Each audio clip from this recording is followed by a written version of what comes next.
ప్రభువుని ఆహ్వానించిన కుటుంబాలు చాలా ఉన్నాయి. ఒకటి చూద్దాం. ఏమని గమనించినట్లయితే, ప్రభువుని వారి కుటుంబములలోనికి ఆహ్వానించిన వారు మొదటి పట్టణంలో చదివాము కదా. అబ్రహాము ఎవరిని ఆహ్వానించాడు? 3 మనుషులను తన ఇంటిలోనికి ఆహ్వానించాడు. తరువాత గమనిస్తే ఆదికాండములోని 24వ అధ్యాయంలో ఒకసారి వెళదాం. దానికి ముందుగా 19వ అధ్యాయంలోనికి వెళదాం. 19వ అధ్యాయములో 2-3 వచనములలో అమ్మా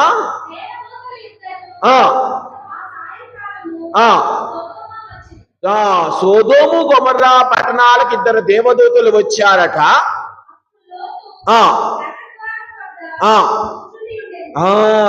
అప్పుడు లోతు నగర ద్వారము వద్ద కూర్చొని ఉన్నాడట.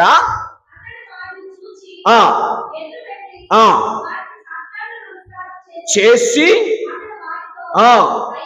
అయ్యలారా,